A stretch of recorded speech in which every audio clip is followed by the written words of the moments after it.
ఛానల్లో అతి తక్కువ రేట్లకే అత్యధిక పబ్లిసిటీ. మీ వ్యాపార ప్రకటనలో పుట్టినరోజు, పెళ్లి రోజు, పదవి విరమణ, స్వదేశీ ఆగమనం, రియల్ ఎస్టేట్ తదితర ప్రకటనల కొరకు ఇప్పుడే సంప్రదించండి. మా ఫోన్ నంబర్స్ 9494944868 9704819000.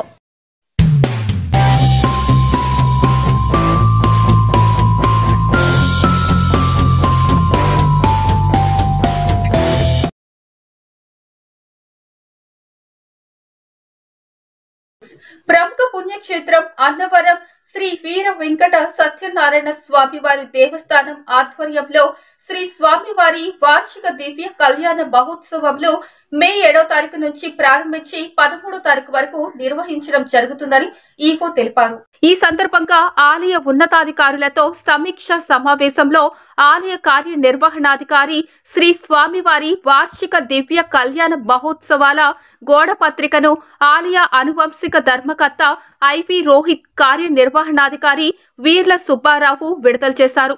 ఈ సమీక్ష సమావేశంలో దేవస్థానం ఉన్నతాధికారులతో పాటు రెవెన్యూ డిపార్ట్మెంట్, పోలీస్ శాఖ, వైద్య శాఖ, పంచాయతీ రాజ్ శాఖ వివిధ విభాగాల వారితో సమీక్ష నిర్వహించి వార్షిక దివ్య కళ్యాణ మహోత్సవానికి విచ్చేయు భక్తులకు ఎటువంటి అసౌకర్యములు, ఇబ్బందులు కలగకుండా తగు ఏర్పాట్లు చేస్తున్నామని తెలిపారు.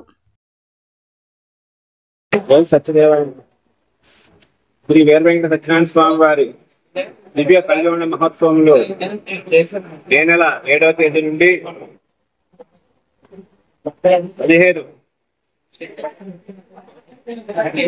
అంటే 7/5/2025 వైశాఖ శుద్ధ దశమి గురువారం నుండి 13/5/2025 వైశాఖ బహుళ పాడ్యమి వరకు శ్రీ స్వామివారికి వారం రోజుల పాటు వైద్య కార్యక్రమం జరపబడిన మొదటి రోజు 7వ తేదీ రోజున బుధవారం వైశాఖ శుద్ధ దశమి రోజున సాయంత్రం 4 గంటలకు ఎలివేణి మండపం వద్ద ఈ స్వామివారిని పెండ్లి కుమారుని చేయుట మరియు శ్రీ అనంతలక్ష్మి సత్యవతి దేవి గారిని అమ్మవారిని పెండ్లి కుమార్తెగా చేయుట జరుగును. తదుపరి గణపతి పూజ, ఉదూకల పూజ, పేరంటాళ్ల వాయనమిచ్చుట కార్యక్రమం జరుగును. రాత్రి 7 గంటలకు శ్రీ స్వామివారికి మరియు అమ్మవార్లకు రాజా వెంకటరామరాయ కళామందిరం నందు ఎదుర్కోలు ఉత్సవం జరుగును. తదుపరి రాత్రి 9 గంటలకు శ్రీ సీతారాముల వారిని ఆంజనేయ వాహనముపై గ్రామోత్సవంపై పెండ్లి పిలుపులు మండపం వద్ద బలి, దడ్డి ఆడింపు, ధ్వజారోహణము, కంకణ విమోచన కార్యక్రమాలు జరపబడును. ఆఖరి రోజు 13వ తేదీ మంగళవారం వైశాఖ బహుళ పాడ్యమి రోజున రాత్రి 7:30 నిత్య కళ్యాణ మండపం వద్ద శ్రీ వీర వెంకట సత్యనారాయణ స్వామి వారు మరియు శ్రీ అనంతలక్ష్మి సత్యవతీదేవి అమ్మవార్లకు శ్రీ పుష్పయోగ మహోత్సవం ఘనంగా జరుగును. అనంతరము నీరాజన మంత్రపుష్పములు, ఆశీర్వచనములు, అనంతరము భక్తులకు ప్రసాద వితరణ మరియు జాకెట్ పుట్టలు పంపిణీ చేయబడి కావున భక్తజనులందరూ ఈ కార్యక్రమంలో విరివిగా పాల్గొని ఈ కార్యక్రమాలన్నింటినీ కూడా 7 రోజులు జయప్రదం చేయవలసిందిగా కోరుతున్నాం. సార్, ఎంతమంది భక్తులు వస్తారని చేస్తారని, భక్తులు ఎంతమంది వస్తారని అంచనా వేస్తున్నారు, వాళ్ళకి ఎలాంటి ఏర్పాటు చేస్తారు? మంచినీరు, మజ్జిగ, ప్రసాద వితరణ, అన్నదానం అన్ని కూడా ఏర్పాట్లు చేస్తున్నాం.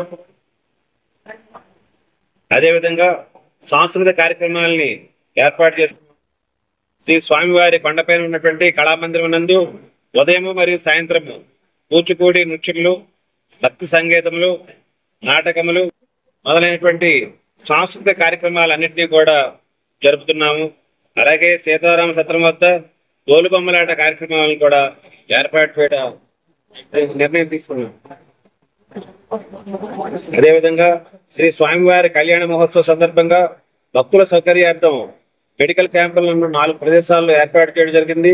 1 తూర్పు రాజగోపురం, 2 పశ్చిమ రాజగోపురం, 3 హరిహర సదన్ దగ్గర, 4 సర్క్యులర్ మండపం నందు కూడా 4 చోట్ల అవసరమైనటువంటి మందులతో ఏర్పాటు చేయడం జరిగింది. మరియు అత్యవసర పరిస్థితి దృష్ట్యా 108 వాహనములు కూడా అందుబాటులో ఉంచుతున్నాం కాబట్టి భక్తులందరూ కూడా గ్రహించాలి. అదేవిధంగా వైదిక కమిటీ సూచనల ప్రకారం కళ్యాణ మహోత్సవాల సందర్భంగా ఈ నిర్వహణ తేదీల్లో ఈ వారం రోజులు అనగా 7వ తేదీ నుండి 13వ తేదీ వరకు ఈ వారం రోజులు కూడా మన శ్రీ వీర వెంకట సత్యనారాయణ స్వామి వారి దేవస్థానంలో జరుగు ఆర్జిత సేవలు అనగా శ్రీ స్వామివారి నిత్య కళ్యాణము, ఆయుష్య హోమము, సహస్ర దీపాలంకరణ ఈ సేవలు అంతేకాకుండా పంచహారతుల సేవ, శుక్రవారం చండీ హోమము, పౌర్ణమి రోజున ప్రత్యంగిరి హోమము మరియు రాత్రి జరుగు శ్రీ స్వామివారి పౌళింపు సేవలు తాత్కాలికంగా ఈ వారం రోజులు నిలుపుదల చేయడానికి నిర్ణయం తీసుకోవడం అయింది. వార్షిక కళ్యాణ వేదిక వద్ద శ్రీ వీర వెంకట సత్యనారాయణ స్వామి మరియు శ్రీ అనంతలక్ష్మి సత్యవతీదేవి అమ్మవార్ల దివ్య కళ్యాణ మహోత్సవములు ఆనందోపేతముగా జరుపుకుంటున్నాం. 9వ తేదీ శుక్రవారము వైశాఖ శుద్ధ ద్వాదశి రోజున సాయంత్రం 5 గంటలకు ప్రధాన ప్రవేశ స్థాళిపాక హోమములో, రాత్రి 6:30 అరుంధతి నక్షత్ర దర్శనము కార్యక్రమం జరుగును. తదుపరి రాత్రి 9 గంటలకు రావణ వాహన గ్రామోత్సవం జరగబడును. 10వ తేదీ శనివారము వైశాఖ శుద్ధ త్రయోదశి రోజున సాయంత్రం కార్యక్రమాలు, అదేవిధంగా మధ్యాహ్నము 2:30 శ్రీ స్వామివారు మరియు అమ్మవారికి శ్రీ సీతారాముల వారి సమక్షంలో ఇనివేటి మండపం నందు పండిత సదస్యము, తర్వాత మహద ఆశీర్వచనములు, అనంతరము పండిత సత్కారములు జరుపబడి తదుపరి రాత్రి 9 గంటలకు పొన్న వాహన సేవ కార్యక్రమం జరుగును. 11వ తేదీ ఆదివారము వైశాఖ శుద్ధ చతుర్దశి రోజున సాయంత్రం 4 గంటలకు కొండ దిగువన శ్రీ స్వామివారి పూల గార్డెన్ యందు గల మండపంలో శ్రీ స్వామివారికి మరియు అమ్మవారికి వనవిహార మహోత్సవం జరపబడింది. తదుపరి సాయంత్రం 4 గంటలకు కొండ దిగువన రథోత్సవ కార్యక్రమం జరపబడింది. 12వ తేదీ సోమవారము వైశాఖ శుద్ధ పౌర్ణమి రోజున ఉదయం 5 గంటలకు శేషహోమము, కంద పట్టణాలు కార్యక్రమాలు జరుగును. ఉదయం 9 గంటలకు శ్రీ వీర వెంకట సత్యనారాయణ స్వామి మరియు శ్రీ సత్యవతి గోదావరి జలాలను ఉత్తరాంధ్రకు అందించేందుకు పోలవరం ఎడమ కాలువ పనులను ముమ్మరంగా చేపట్టి వచ్చే జూన్ నాటికి ఎట్టి పరిస్థితుల్లో పూర్తి చేయాలని రాష్ట్ర జల వనరుల శాఖ మంత్రి నిమ్మల రామానాయుడు ఇరిగేషన్ అధికారులు, కాంట్రాక్ట్ ఏజెన్సీలను ఆదేశించారు. బుధవారం మంత్రి రామానాయుడు బెండపూడి, అన్నవరం, కృష్ణవరంలో పర్యటించి జరగనున్న పోలవరం ఎడమ కాలువ ప్రధాన పనులను పరిశీలించారు. అనంతరం అన్నవరంలో పోలవరం ప్రాజెక్ట్ ఇంజనీర్లు వివిధ ప్యాకేజీల కాంట్రాక్ట్ సంస్థ ప్రతినిధులతో ఆయా పనుల పురోగతిని సమీక్షించి పూర్తి చేసేందుకు టార్గెట్ తేదీలను ఆదేశించారు. అనంతరం ఆయన మీడియా ప్రతినిధులతో సమావేశం నిర్వహించి పర్యటనలో పరిశీలించిన అంశాలను, అధికారులతో సమీక్షించిన అంశాలను వివరించారు. ఈ సందర్భంగా ఆయన మాట్లాడుతూ రాష్ట్ర ముఖ్యమంత్రి ఆదేశాలకు అనుగుణంగా 2027 నాటికి పోలవరం ప్రాజెక్టు పూర్తయ్యేలోపు గోదావరి వరద జలాలను పుష్కర, పురుషోత్తపట్టణం లిఫ్టులతో 5,000 క్యూసెక్యుల నీటిని ఉత్తరాంధ్ర జిల్లాల్లోని తరలించేందుకు పోలవరం ఎడమ కాలువ పనులను వచ్చే జూన్ నాటికి పూర్తి చేయాలని అధికారులను, ఏజెన్సీలను ఆదేశించమని తెలిపారు. నిర్దేశించుకున్న లక్ష్యాలకు అనుగుణంగా పనులు జరగడం లేదని, లక్ష్యానికంటే సుమారు 30% వెనుకబడి ఉన్నాయని ఆయన అసంతృప్తి వెలిబుచ్చారు. పూర్తి స్థాయిలో మెషినరీ, ఎక్స్కవేటర్లు, టిప్పర్లు, డంపర్లు, రోలర్లు, బ్యాచింగ్ ప్లాంట్స్ లో సిబ్బంది సమకూర్చుకోకపోవడంపై ఏజెన్సీలు, అధికారులపై మంత్రి ఆగ్రహం వ్యక్తం చేశారు. జూన్ నాటికి ఎట్టి పరిస్థితిలో పనులు పూర్తి కావాలని, కాకుంటే సంబంధిత అధికారులు, కాంట్రాక్టులపై చర్యలు చేపడతామని ఆయన స్పష్టం చేశారు.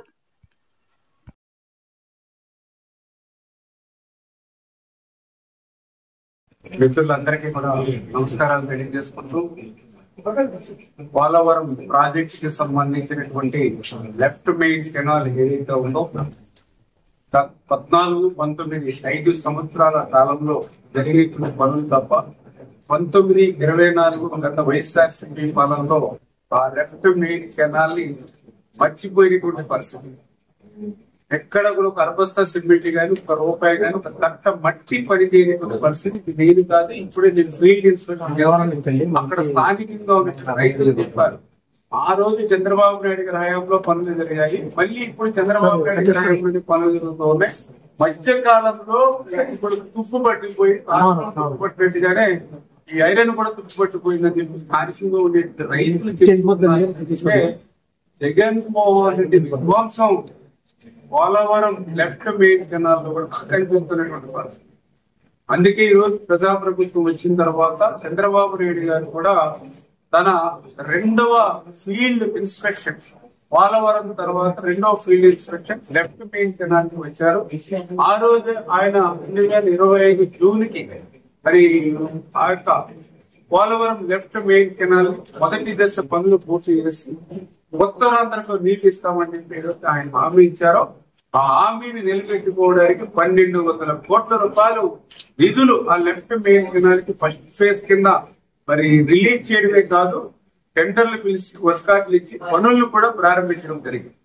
ఆ ప్రారంభించినటువంటి పనులు కూడా జూన్ నెలకి పూర్తి కావాలి కాబట్టి ఏదో మే నెలలోనూ జూన్ నెలలోనూ చేస్తారని కాకుండా మార్చి వరకు కూడా నీళ్లు ఉంటున్నాయి కాబట్టి కెనాల్స్ లో అట్లీస్ట్ మార్చి, ఏప్రిల్, మే, జూన్ ఈ 4 months స్పీడ్ గా పనులు చేస్తే ప్రతిరోజు ఎన్ని క్యూబిక్ మీటర్లు పని చేయాలి, ఎన్ని మీటర్లు పని ముందుకెళ్లాలని ఒక రికార్డు కూడా, అంటే డే, వీక్లీ, అదేవిధంగా మంత్లీ టార్గెట్ పెట్టుకుని ఆ టార్గెట్ అనుగుణంగా లక్ష్యం మేరకు పనులు వెళ్తున్నాయా లేదా అనేది సీఎం గారు 15 రోజులకు ఒకసారి ఆయన ఇన్స్ట్రక్షన్ చేస్తున్నారు. మేము ప్రతి వారము నేను అదేవిధంగా మా సెక్రటరీ సాయిప్రసాద్ అందరం కూడా మరి ఇన్స్పెక్షన్ చేస్తున్నటువంటి పరిస్థితి.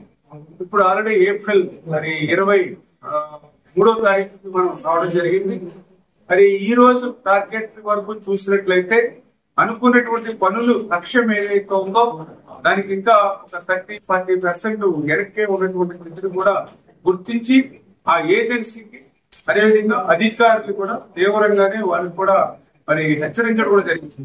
ఎందుకంటే ఏదైతే ఈ పనులు కనుక మనం పూర్తి చేయకుండా మే నెలకి, జూన్ నెలకి పనులు లోడ్ పెంచుకుంటే మరి అనుకునేటువంటి టార్గెట్ లో మనం చేయలేము అని చెప్పి. కాకపోతే ఈ పనులు కూడా కొన్ని క్లిష్టతరమైనటువంటి పనులే. ఎందుకంటే గతంలో జరిగినటువంటి పనులలో ఏదైతే బ్లాస్టింగ్ ఉన్న ఏరియా కానీ, అదేవిధంగా బాగా రాక్ ఉన్నటువంటి ఏరియా కానీ, అదేవిధంగా స్ట్రక్చర్స్ ఉన్నటువంటి ఏరియాస్ కానీ, అదేవిధంగా నేషనల్ హైవేస్ ఏదైతే క్రాసింగ్ ఉన్న చోట్ల మళ్ళీ సర్వీస్ కనెక్షన్స్ బ్రిడ్జెస్ కట్టి దీన్ని కట్ చేసి, అంటే ఇట్లా క్రిటికల్ వర్క్స్ ఇప్పుడు పంప చూసాం, అది ఫ్లడ్ ఏరియా ఉంది. ఇప్పుడు కూడా నీరు వస్తూ ఉంటే ఆ నీరుని డైవర్ట్ చేసి అక్కడ మనము పనులు చేస్తున్నటువంటి పరిస్థితి. అంటే ఈ రకంగా వాస్తవమే క్రిటికల్ వర్క్స్ ఉన్నాయి. కానీ క్రిటికల్ వర్క్స్ అయినప్పటికీ కూడా ఒక టార్గెట్ పెట్టాం కాబట్టి ఆ టార్గెట్ అనుగుణంగా మ్యాన్ పవర్ పెట్టాలి, మిషనరీ పెంచుకోవాలి, డే అండ్ నైట్ అవసరం అయితే షిఫ్ట్లు పెట్టైనా పనిచేయాలని చెప్పేసి క్లియర్ గా ఈ రోజు ఏజెన్సీకి అధికారులకు కూడా చెప్పడం జరిగింది. ఖచ్చితంగా మనం ముఖ్యమంత్రి గారు ఇచ్చిన లక్ష్యం మేరకు పనిచేసి ఆ యొక్క గోదావరి వరద జలాలు మరి ఏదైతే పోలవరం ప్రాజెక్టు పూర్తి అయ్యేంత వరకు కూడా బయటికి కొడకుండా మన పుష్కర అదేవిధంగా పురుషోత్తపట్నం ఎత్తిపోతల పథకాలు ఏవైతే ఉన్నాయో ప్రస్తుతానికి 5,500 క్యూసెక్ల సామర్థ్యం ఉన్నాయి. ఎత్తిపోతలు మనం ప్రస్తుతానికి 2,500 మాత్రం ఉపయోగించుకుంటున్నాం.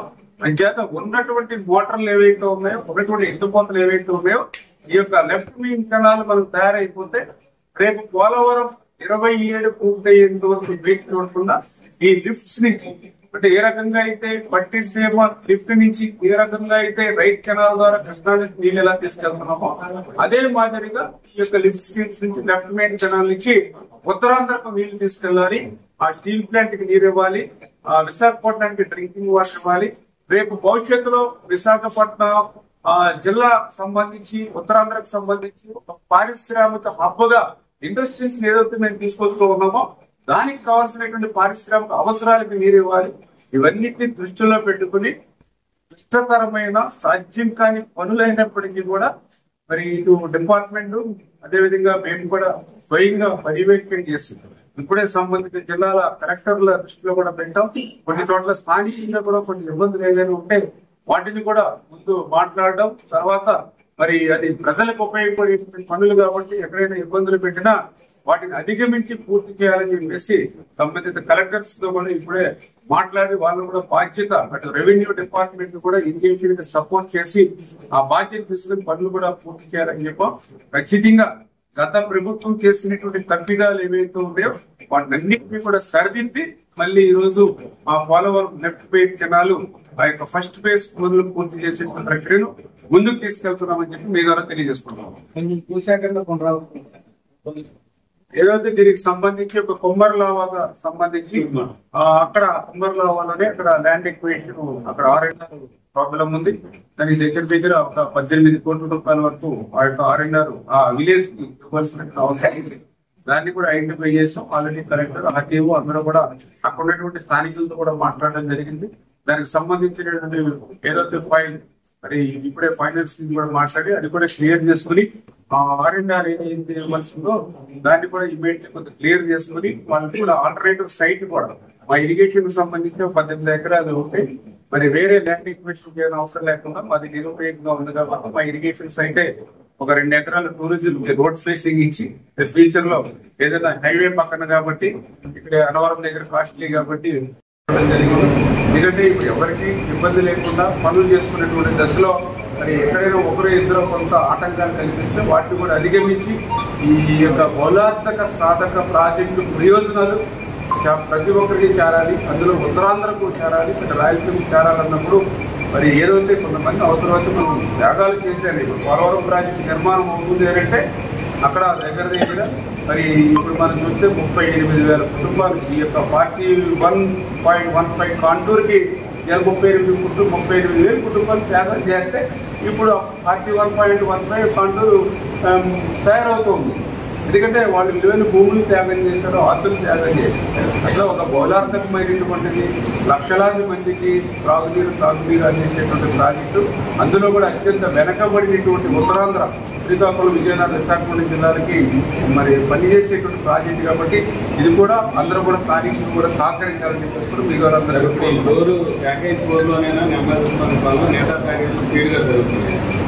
అంటే ఆ ప్యాకేజ్ ఈ ప్యాకేజ్ అంటే టెక్నికల్ గా 2 చోట్ల మా వరకు వస్తే ఒకటి కుమ్మర్లావా R&R గవర్నమెంట్ మనకు సర్వీస్ ఇవ్వాలి ఏజెన్సీకి. అదేవిధంగా రెండవది ఆ బ్లాస్టింగ్ దగ్గర లోకల్ జరుగుతున్న 6th అంటే ఏదైతే స్లో అంటే అక్విడేట్ అంటే అక్కడ ఈ పంప అదైతే కూడా క్రిటికల్ వర్క్స్. అదేవిధంగా మీరు చెప్పినట్టుగా హైవే క్రాసింగ్స్ అంటే మనం హైవే క్రాసింగ్ అన్ని కూడా ఇప్పుడు ఇన్స్పెక్షన్ లో చెప్పడం జరిగింది. ఎందుకంటే హైవే క్రాసింగ్స్ కూడా మరి ఇంకా సర్వీస్ రోడ్స్ కు సంబంధించి బ్రిడ్జెస్ కన్స్ట్రక్షన్ చేయాలి. అయితే కాలమ్స్ దశలోనే ఉన్నాయి. ఆ కాలమ్స్ పూర్తి చేసి మళ్ళీ స్లాబ్ చేసుకోవాలి. స్లాబ్ అయిన తర్వాత మళ్ళీ క్యూరింగ్ ఒక 20 days ఉండాలి. అప్పుడు నేషనల్ హైవే ట్రాఫిక్ డైవర్ట్ చేస్తేనే మెయిన్ మళ్ళీ హైవే కట్ చేయాలి. మళ్ళీ చాలా ఎక్కువ పని కాబట్టి మనకు ఉన్నది 35 days. ఇట్లా ప్రతిదీ కూడా పిన్ టు పిన్ మరి వాళ్ళతో ఎక్స్పెక్ట్ చేసి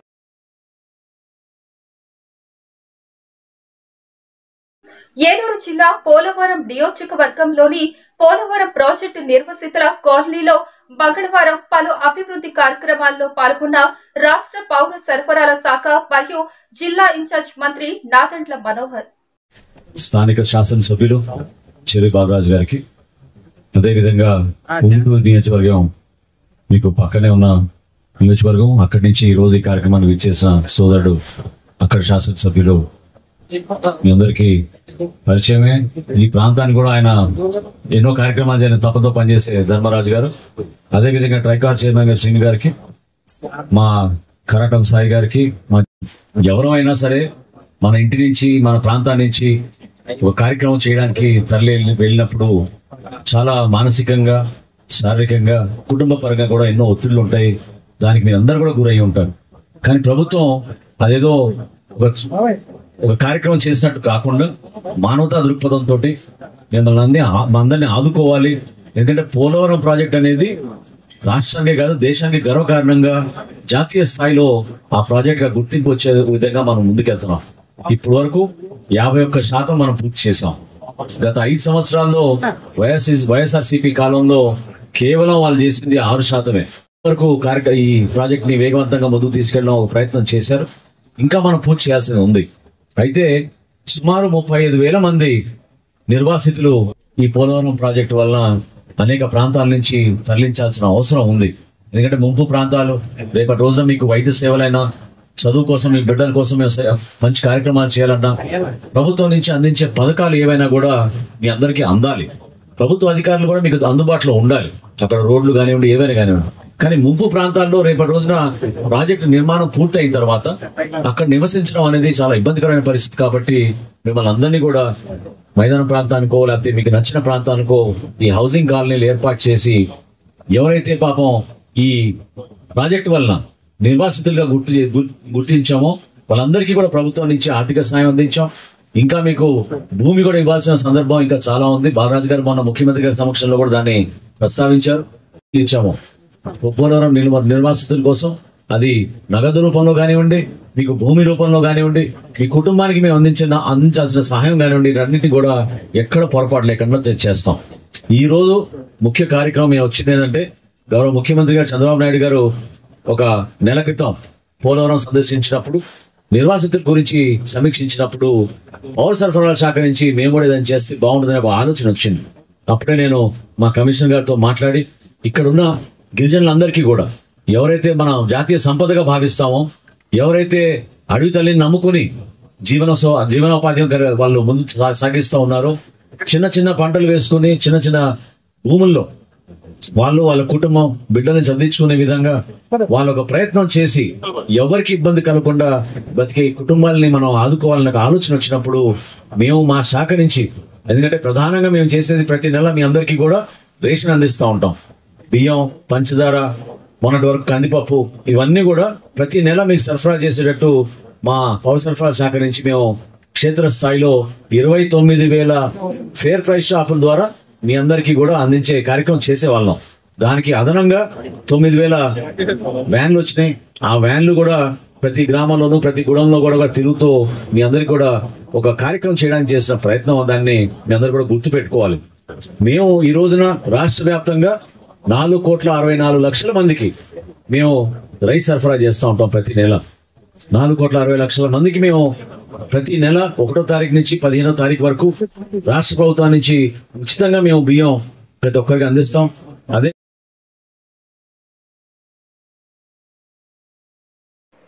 మెగా డిఎస్సీతో నిరుద్యోగులకు అండగా కూటమి ప్రభుత్వం ఉంటుందని శాసన మండలి చీఫ్ విప్ పంచుమతి అనురాధ అన్నారు. కూడా నమస్కారం అండి. వైసీపీ పార్టీ ప్రజలందరికీ కూడా తెలుసు, జగన్మోహన్ రెడ్డి కేవలం 11 సీట్లకే పరిమితం అయ్యారు. ప్రజలు ప్రతిపక్ష హోదా కూడా ఇవ్వకుండా తరిమేశారు. ఇలాంటి పరిస్థితుల్లో ఏం చెయ్యాలి మనం అని ఆలోచించుకోవాల్సింది పోయి ఈరోజు ప్రతి విషయం మీద కూడా రాద్ధాంతం చేస్తూ ఉన్నారు. మీ కార్యకర్తలు పారిపోతున్నారు. రాజ్యసభ మెంబర్లందరూ రాజీనామాలు చేస్తూ ఉన్నారు. అదేవిధంగా మీరు ధర్నాలు చేయమని చెప్పి హుకుం జారీ చేస్తే మీ కార్యకర్తలకి ఆ ధర్నాల్లో కూడా తెలుగుదేశం పార్టీని, చంద్రబాబు నాయుడు గారిని జైలు కొడతా ఉన్నారు. మొన్నే చూసాం, ఫీజు రీఎంబర్స్మెంట్ మీద మీరు ధర్నాలు చేయమంటే విశాఖపట్నంలో వాళ్ళు ధర్నాలు పక్కన పెట్టేసి చంద్రబాబు గారికి, తెలుగుదేశం పార్టీకి జైలు కొట్టిన వీడియో మనం అందరము కూడా చూసాం. ఇలాగ అన్ని రకాలుగా నష్టపోయి ఏం చేయాలో అర్థం కాక బెంగళూరులో ఉంటున్న ఈ జగన్మోహన్ రెడ్డి గారికి అప్పుడప్పుడు ఆంధ్రప్రదేశ్ గుర్తుకొస్తే లేదా అతని పదవి పోయింది అనే విషయం గుర్తుకొచ్చినప్పుడల్లా ఏదో ఒక రాద్ధాంతం చేయడానికి ప్రయత్నం చేస్తూ ఉన్నారు. దానికి ఇప్పుడు కొత్తగా వారు చేసే రాద్ధాంతం మరి డిఎస్సి గురించి, టీచర్ ఉపాధ్యాయుల భర్తీ పోస్టుల గురించి. మరి గౌరవనీయులు విద్యాశాఖ అమాత్యులు నారా లోకేష్ గారు మరి చంద్రబాబు నాయుడు గారి యొక్క 75వ పుట్టినరోజు సందర్భంగా మరి రాష్ట్ర వ్యాప్తంగా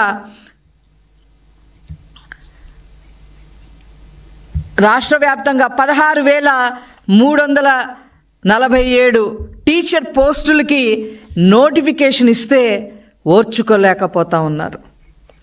దాని మీద రాద్ధాంతం చేయడమే కాకుండా జగన్మోహన్ రెడ్డి తప్పుడు ప్రచారాలు చేస్తూ ఉన్నారు. తప్పుడు ప్రచారాలు చేయడమే కాకుండా వాళ్ళు ఎప్పుడెప్పుడు డిఎస్సీలు ప్రకటించారో, ఎప్పుడెప్పుడు డిఎస్సీలు టీచర్ పోస్టులు భర్తీ చేశామో అని ఫేక్ ప్రచారాన్ని సోషల్ మీడియాలో వైరల్ చేయటం నిజంగా చాలా దారుణమైన విషయం. ఏదేమైనప్పటికీ కూడా ఈ రాష్ట్రంలో ఎప్పుడైనా ఉపాధ్యాయుల భర్తీ చేశారు అని అంటే దాని patent right Telugu Desam party Nara Chandrababu Naidu గారిదే అని చెప్పి ఈ సందర్భంగా నేను తెలియజేస్తా ఉన్నా. 94లో 16,238 పోస్టులు, 94లో 16,238 పోస్టులు, 96లో 16,838, 98లో